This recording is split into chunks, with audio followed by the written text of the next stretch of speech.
Sungguh-sungguh Allah sangat ridho ketika seorang hamba itu makan ketika sesuap nasi dia muji Allah, ketika minum seteguk nasi dia muji Allah.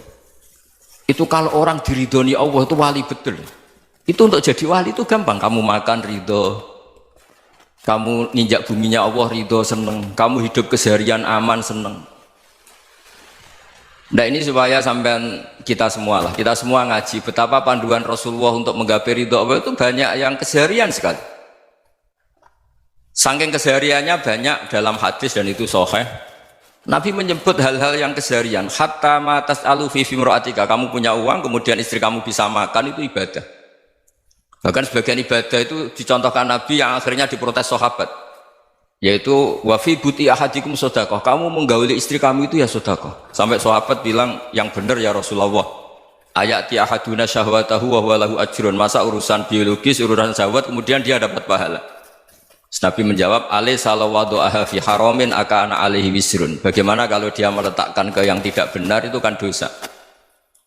Nah, hal-hal seperti ini yang saya ingin teman-teman semua saya juga agak ingin ngaji demi Anda juga agak ingin. Itu dosa sekali ngaji kok pesanan kelompok tertentu itu enggak boleh. Islam itu untuk semua. Jadi ya cuma karena di depan saya jenengan ya seakan-akan jenengan korbannya. Itu ada ilmunya dalam usul fikih itu. Jadi orang itu harus ngaji usul fikih. Nama yang disebut, mungkin Mas Sufyan masih ingat zaman ngaji usul fikih. Nama yang disebut itu tidak jaminan sebagai prioritas perintah. Jadi misalnya gini, kebetulan yang di depan Nabi itu Abu Dzar. Nabi ya bilang, ya Abu Dzarin ini uhibbuka misalnya, atau ya Mu'ad ini muhibbuka, atau ya Abu Hurairah ini uhibbuka misalnya.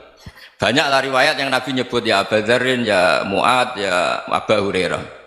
Kemudian misalnya Nabi meneruskan khitab, ini uhibbuka, saya mencintai kamu, fakul dubur sholatin, atau sebagian riwayat disebut fala tada'an la dubura kulli sholatin, Allahumma inni ala dzikrika wa syukrika wa husni ibadatik. Saya mencintai kamu, siapa saja, Mu'ad bisa, Abu Dzar bisa siapa.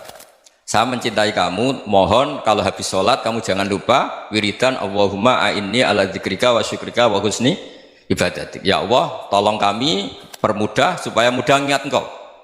Anda tidak bisa mentang-mentang, wong nama saya Parmin, nama saya Purnomo, itu yang diperintahkan Mu'ad misalnya. Jadi yang disebut satu, tapi khitab itu untuk siapa saja. Saya teruskan ya. Jadi saya mohon semua kita melakukan kebaikan itu, kalau dalam kaidah fikih disebut al yakin la yuzalu bisyak. Banyak kebaikan yang kebenarannya itu 100%, tidak punya efek samping ke pihak lain, ke kelompok lain, ke komunitas lain.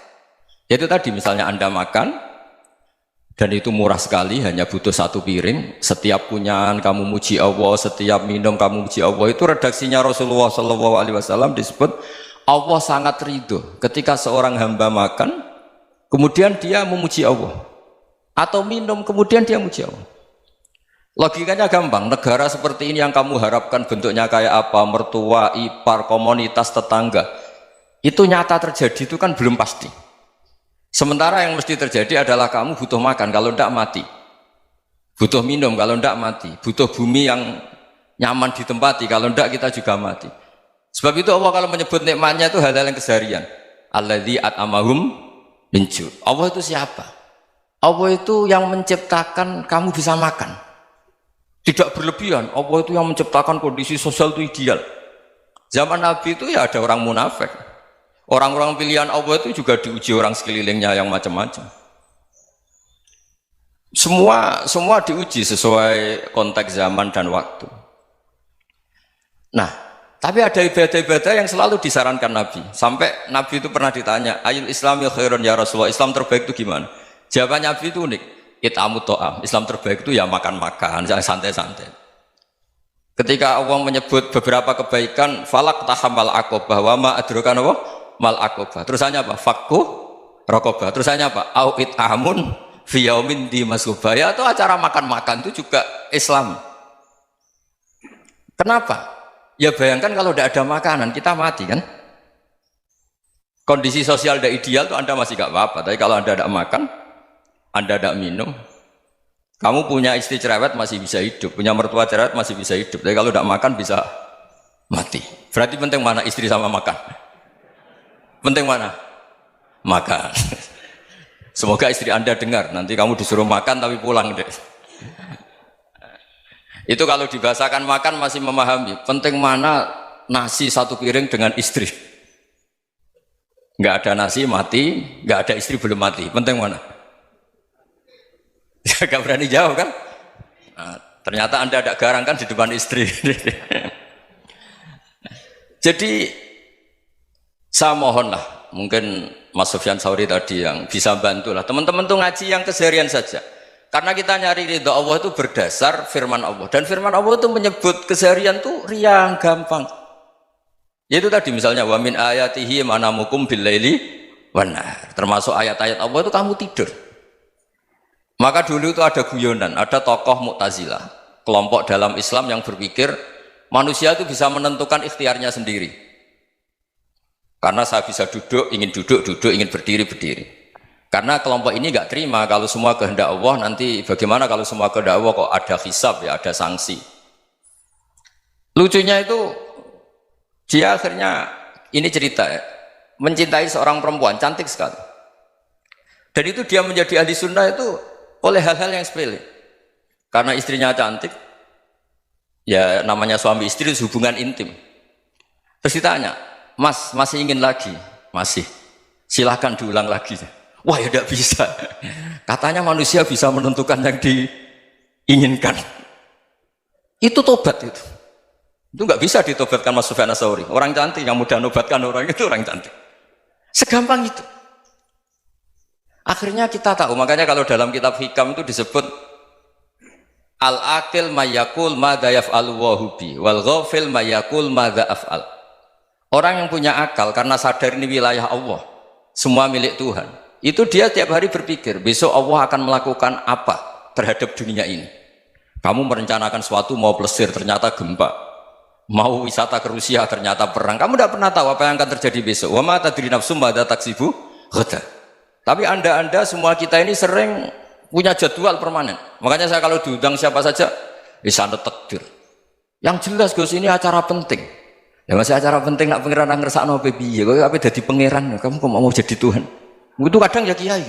Penting Gus acara ini jenengan harus memastikan bisa. Loh kamu itu yang ngajarin tauhid, sesuatu itu biadillah kok bilang-bilang apa pasti. Kalau maksa terus tak tobatkan kamu kata saya itu. Ya kalau gitu Gus bilang insya Allah. Wah itu hati saya, fisik saya, roh saya sudah bilang insya Allah. Tidak usah kamu latih kata saya.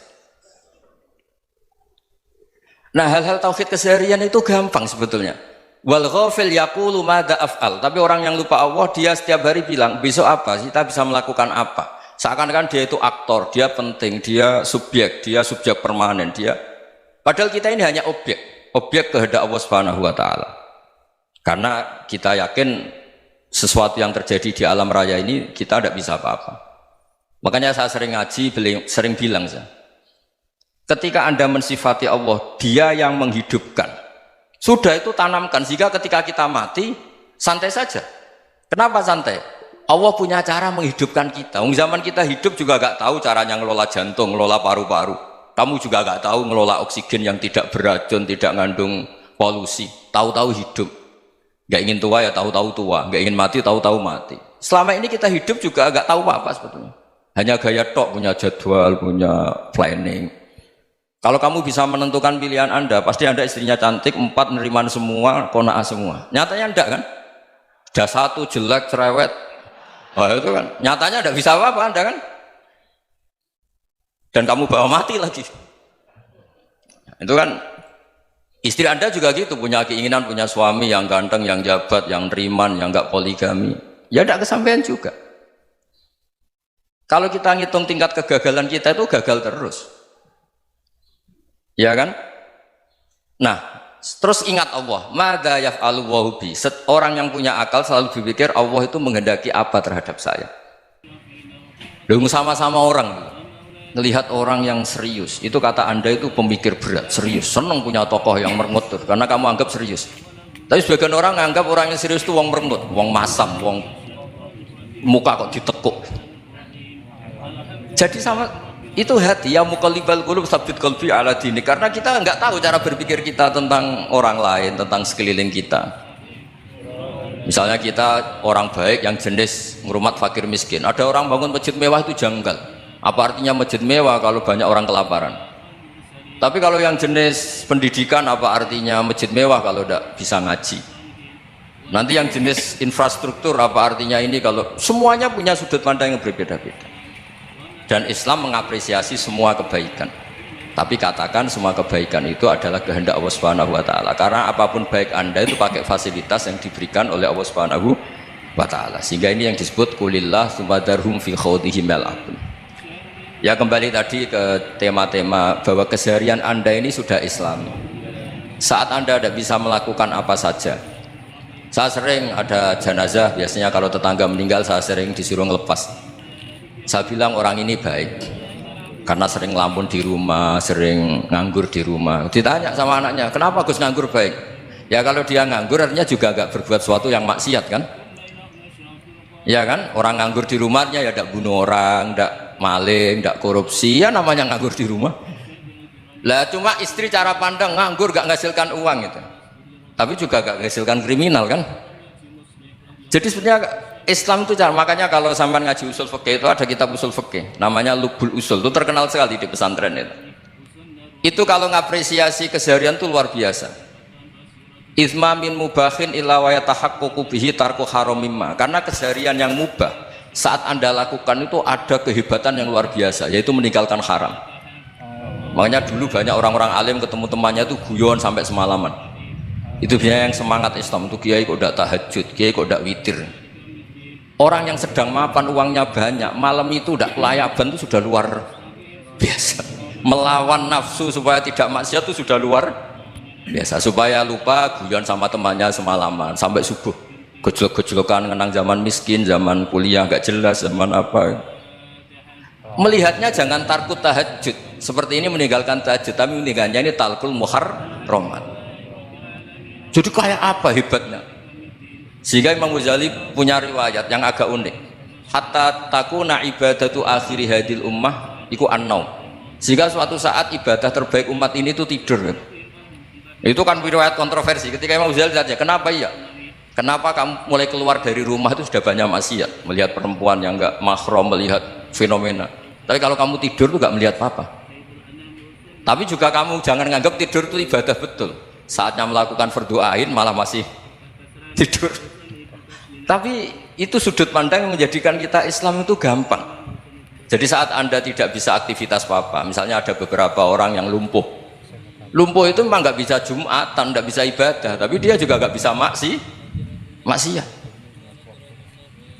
Tidur itu memang Anda saat itu tidak bisa tahajud, tidak bisa witir, tapi saat itu ada zina, ada maling, tidak gosipkan orang, tidak bully orang, tidak menanamkan kebencian, tidak hasut. Sehingga tidur menurut Allah Ta'ala ya wa min ayatihi manamukum billaili apa wan-nahar. Karena di tidur itu selain ada unsur istirahat, jaga kestamina, juga ada unsur meninggalkan beberapa keburukan. Nah saya mohon ibadah yang keseharian ini kita jaga supaya kita semua baca ayat itu fase itu tertanam di hati. Allah itu siapa? Alladzi at'amahum min ju'i wa amanahum min khauf. Dan Allah kalau cerita di Quran itu anna sababnal ma'a sabba thumma syaqaqnal ardha wa syaqqa fa ambatna fiha habba wa inaba wa qadba wa zaituna wa nakhla wa hadaika gulba. Kamu tahu saya ini siapa, kata Allah? Saya ini adalah Tuhan yang menurunkan air, kemudian ada tanaman banyak, habba wa inaba wa qadba, ada zaitun, ada tin, kalau orang Jawa mungkin ada tela, ada padi, ada mangga, ada pisang. Sudah. Wa inaba wa zaituna wa nakhla wa hadaika gulba, ada perkebunan yang lebat. Tujuannya apa? Mata Allahum, silahkan kamu pakai, kamu nikmati. Tapi karena kadang kita ini punya ide-ide besar. Tadi untuk syukur saja nunggu punya istri riman, rumah baik, tetangga baik, komunitas baik, semuanya baik baru syukur. Lama-lama nanti ada di surga, syukurnya nunggu surga paling kelas A. Itu sudah ada yang menghuni Rasulullah, kamu nggak boleh di situ. Masa untuk syukur saja repotnya, masya Allah. Jadi mohonlah Quran yang kalau Anda hafalkan juz sama itu kan ada ayat-ayat yang kayak tadi. Ya, fal yang dzuril insanu ila ta'am. Coba lihat. Apa yang kamu makan ya? Dari mana? Dan untuk mempertahankan hidup kamu keseharian. Jadi jangan kira ibadah itu harus membentuk komunitas yang versi Anda. Ibadah itu harus yang hal yang mulu-mulu. Kesehariannya Anda alami. Loh, ini saya tidak bikin-bikin. Saya ngaji bukan karena berdasar pesanan.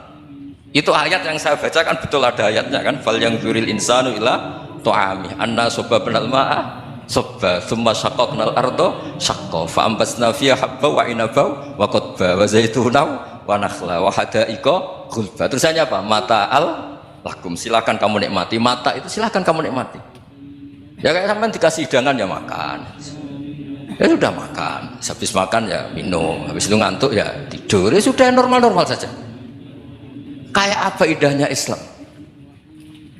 Tapi Anda mencari Islam yang gimana lagi?